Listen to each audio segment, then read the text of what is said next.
What are the most popular questions, especially when you're like talking to new entrepreneurs? How much money they should spend on digital marketing, or how do they even set a budget? Do you have a formula for this? I love this question. I get this all the time, whether it's startups or SMEs. I would say there isn't really an actual number, but a good guideline would be 10% of a revenue or 10% of a budget or annual budget. For startups, if you're VC backed already, you can afford to spend more, maybe 20 to 30%. High growth, high scale up. Exactly. So that you want to spend more. But for SME business, I think 10% is fair. 10% of revenue should be a conservative 10% is fair. If they can afford more, then probably more. Obviously. And also, again, it depends on your objectives, right? What is the marketing objectives? Is it for brand awareness? Brand awareness is something that I think you should do like over long term and constant. If you want to do spend money on just marketing campaigns in spurts along the way, then it can be like 10%. But I think the important part is setting the budget first, right? Because I think this is what a lot of people don't do. Objective and budget, I think is important. Even the ones who are already in business, already have revenue. What's your marketing budget? Don't have. No idea. So we just spend whenever needed, right? That's great, but I feel like if you have allocated the budget, then you know exactly what you can do. So you know your limits. So I think that's what I will also advise a lot of people. If you made like 100,000 this year, like you said, 10% of revenue. So you know for the next year, I'm going to spend 10,000. Yeah. But now what can you do with 10,000? You already know that there's a limit. That's how much I'm going to spend. But suddenly if you see like your sales are skyrocketing the next year, maybe you want to start a bit spending more. But you know your minimum 10,000 you want to spend. Then you can say, how much am I going to spend on ads? How much am I going to pay influencers? 10,000 maybe doesn't get you a long way, right? No. It's quite limited. So this year, 2023, you made ringgit 1 million. And you say, okay, 10% I'm going to allocate for my 2024 marketing budget. So now you have 100,000 to spend. You can do way more. So for 2024, instead of trying to crack what I'm going to spend on each of these things, you already know I have 100,000 to spend. It'll be so much easier now, whether for yourself or your marketing head or even the agency, right? When you speak to an agency, you say, hey, I'm going to give you 50,000 this year. What can you do for me? I feel like that is I think that's a better approach. Yeah, I feel that. Rather than say, oh, we don't have a budget. Please do this for us. Or please propose. Yeah. And then you propose a 1 million idea and they only have like... But that's the challenge for me, right? Because I wasted a lot of time in the early days, right? Doing this. But nowadays I just tell the client, give me a budget. No point for me to give you a price or a quotation because I can do this for 10,000 or I can do this for 100,000. It's just a scale of it, right? How grand, even if it's an event. You know, a simple event, you can maybe spend 20, 30,000. You can do a simple event for like a few hundred people. But if you have a bigger budget, now you can have laser lights, you can have smoke machines, you can have maybe a celebrity MC. Yeah. So it's all about the scale of the event, how fancy or how grand you want to be. But if you only have like 20,000 to spend, you can't do that because the MC is going to cost you 10,000 already. Then comes back to the scale. But can it be done? Yes.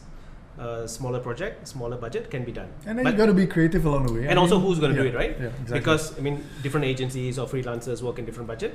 If you only have 20,000, there will be somebody who's willing to do something for you for 20,000. Exactly. But if you now have 200,000, maybe a bigger, better agency or somebody more talented would want to take up your project because now it's within their range. So I think that's also something the entrepreneurs will look into.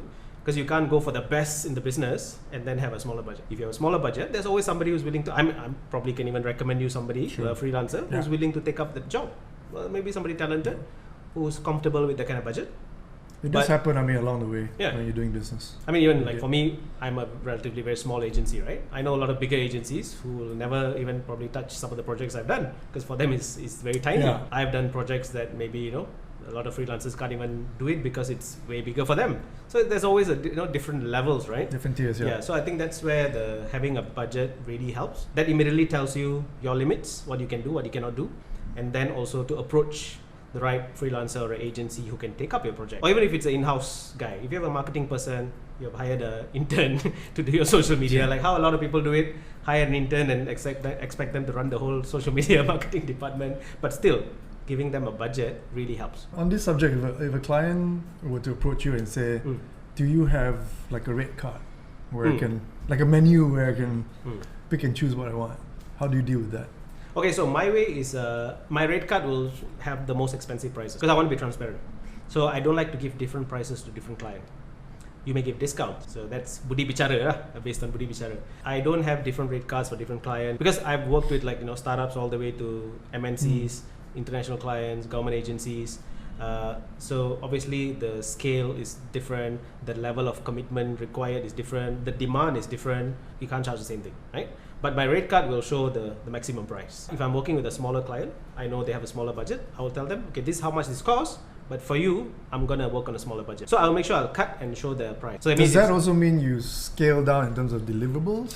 It depends, because if sometimes they say, oh, we don't need that big setup, we need something smaller, but I'll say, okay, this is the package, this is how much it'll cost if I do the full scale, but for you, I'm gonna scale it down a bit, I'm gonna maybe charge you half, right? But I've removed some. But if I remove some, then I won't include it in the quotation, right? I'll actually take it out from the list. But if I'm doing the same thing, then the quotation will show all the breakdown, what is the deliverable, because if I put it in the quotation, I have to deliver. But the price will be, if let's say something costs 20,000, I will show the 20,000, then I will strike through, and then below I'll put, let's say 15,000, giving you a 5,000 discount. I also want the clients to be aware, because otherwise they're not going to appreciate it, right? Yeah. For them is, oh, this costs 15,000. But they need to be also aware It's that value, right? This costs 20,000. Perceived value. Yeah, because this is what other clients are paying. So it's not just perceived value, right? This is the value that other clients are paying. Because sometimes I work with projects because they're interesting.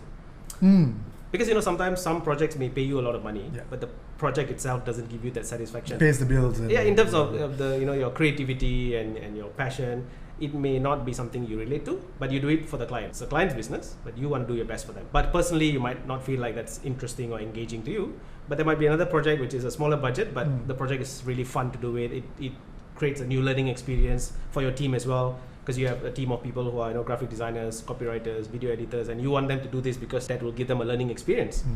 But end of the day, the budget itself is not as big.